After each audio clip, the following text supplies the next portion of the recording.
सबसे नए और होट कहानी आज मैं आपको सुना रही हूँ। आज मैं आपको बताऊंगी कैसे मेरे दामाद ने मुझे पेला पर हाँ उकसाने का काम मैंने ही किया, तभी तो मुझे जमा कर पेला। मेरा नाम रंभा है, मैं 38 साल की खूबसूरत औरत हूँ। भगवान ने पति चीन लिया, अब वो इस दुनिया में नहीं है, पिछले साल ही उनका देहांत हो गया। बिना पिलाए के मैंने कैसे काटे 1 साल वो मुझे ही पता है। घर में बेटी जवान हो रही थी। मैंने जल्दी ही उसकी शादी कर दी क्योंकि मेरी और कोई औलाद नहीं है। मेरा होने वाला दमद भी अकेला ही है, उसके मम्मी पापा दोनों ही डॉक्टर थे, कोरोना में वो भी नहीं रहे, वो भी एक लौता ही है। अब सीधे पिलाई पर आती हूँ कैसे हुआ था, ये सब पॉसिबल और कैसे मैंने खुद ब्लाउज फाद कर पिलाई के लिए आमंत्रित किया अपने दमद को। असल में मेरी बेटी दमद दोनों ही मुंबई में रहते हैं और मैं देहरादून में। बेटी को 3 महीने का गर्भ ठहर गया तो मेरा दमद मुझे लेने के लिए देहरादून आया था। शाम को वो करीब 4 बजे तक घर पहुंचा। मैं पहले से ही बंधन कर तैयार थी, ऐसा नहीं था कि मेरे मन में कुछ बुरे ख्याल थे। बस मुझे सजना संवारना अच्छा लगाता है। भले विधवा हूं पर मैं जिंदगी अच्छे से जीती हूँ। दिन भर मैं बहुत ज़्यादा बिजी हो गई थी मार्केट से सामान लाना, खाना बनाना, घर की साफ सफाई, इसलिए रात होते होते थक गई थी। हम दोनों सास और दमद में खाना खाते हुए बातचीत होने लगी। मैं बार बार उबासी ले रही थी। दमद जी पूछे, मम्मी जी आप बहुत ज़्यादा थक गई हो, चलो बेड पर आप लेट जाओ, वही बात कर लेंगे। हम दोनों बेडरूम में चले गए और मैं लेट गए, वो मेरे ही बेड पर बैठ गया। बातचीत होने लगी। अचानक से मेरा दमद ने मेरे पैर पकड़ ली और दबाने लगा। मैंने कहा, ये आप क्या कर रहे हैं, आप मेरे दामाद हैं, मैं आपको ऐसे पैर छूने या दबाने नहीं दे सकती।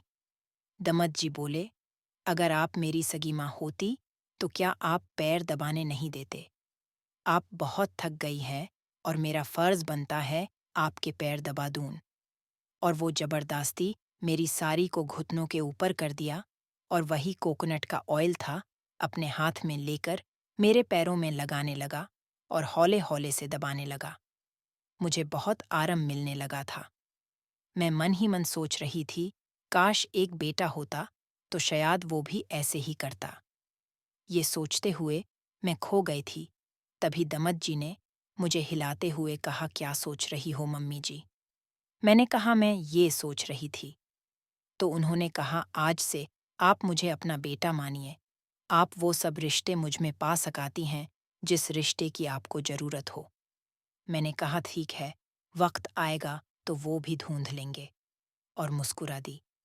दमद जी का हाथ जैसे जैसे घुटाने से ऊपर आता मुझे कुछ कुछ होने लगा था, और हो भी क्यों नहीं। एक जवान और खूबसूरत औरत को रात के समय कोई माड़ पैर दाबा रहा हो तो कैसा लगेगा। सच बताओ दोस्तों, मेरी काम वसना भादक रही थी। मुझे कुछ कुछ होने लगा था।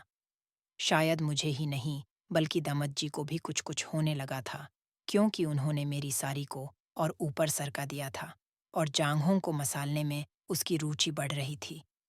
मैंने नोटिस किया, उसका केला धीरे धीरे खड़ा हो रहा था और उसकी निगाहें मेरे पपीतों पर और मेरे पेट पर थी। वो मेरी नाभि को बार बार निहार रहा था। गोरी चित्ती तो हूं ही जो किसी का भी मन खराब हो जाए। दमद जी बोले, मम्मी जी आप पेट के बल सो जाओ, मैं पीठ भी दबा देता हूँ। मैं बिना कुछ कहे पलट कर सो गए।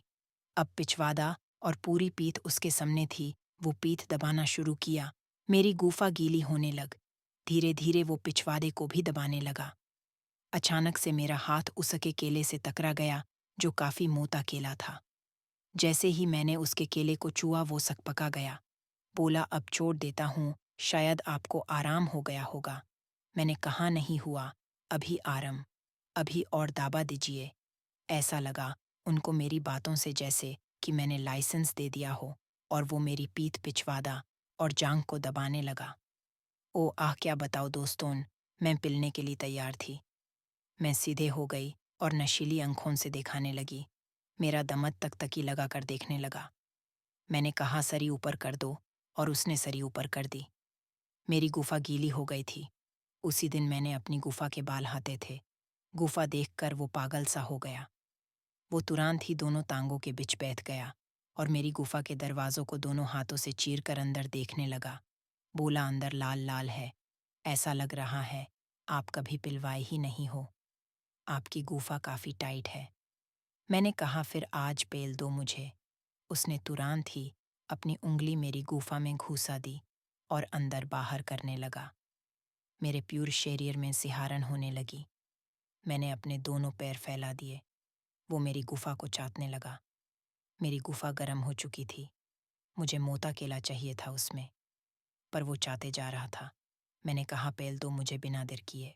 उसने अपना मोटा केला निकाला और मेरी गुफा के चेड पर लगाया और जोर से घुसा दिया। ओ, मैं पागल हो गई थी। मोटा केला और जावन लड़के का केला अपनी गुफा में लेकर ओ आ हाँ, आ ओ आह की आवाजें निकाल रही थी। वो जोर जोर से धक्के दे देकर पैल रहा था। उसने अपने दोनों हाथों से मेरे पपीटों को सहलाने लगा, पर मैं ब्लाउज पहने हुए थी। मैंने हुक खोलने की कोशिश की पर खुल नहीं रहा था। मैं काफी ज्यादा जोश में आ गई थी। मेरे से रहा नहीं गया। मैंने अपना ब्लाउज ही फाड़ दिया ताकि अपने दोनों मडमास्ट पपीतों को आज़ाद कर सकूं। मैंने ब्लाउज फाड़ दिया और दोनों पपीतों को दमद की सेवा में हाजिर कर दिया। वो अब मेरे पपीतों को मसालते हुए जोर जोर से धक्के दे देकर मुझे खुश कर रहा था। वो कभी होठ चूमता, कभी गाल, कभी गर्दान, कभी निप्पाल को उंगली से मसालता तो कभी दांतों से दाबा देता और पेलते रहा। मैं जोश में होश खो बैठी।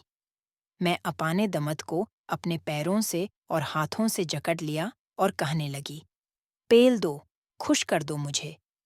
मैं आज से आपकी गुलाम हूँ। आज के बाद मेरी गुफा पर, मेरे पपीतों पर और मेरे पिछवाड़े पर सिर्फ आपका हक है। आज से आप मेरे पति हो। जब चाहो मुझे पैलो। इतना सुनते ही वो और भी पगला गया और जोर जोर से मुझे पेलने लगा, पर वो ज्यादा देर तक बर्दाश्त नहीं कर पाया और सारा माल मेरी गुफा में डाल दिया। मैं भी 2-3 झटके नीचे से दी और मैं भी शांत हो गई। अब हम दोनों एक दूसरे की बाहों में सो गए। उसी दिन से शुरू हो गई जिंदगी की एक नई शुरुआत। अब हम दोनों रोजाना पिलाई करते हैं और खुश रहते हैं। मैं मुंबई आ गई हूँ।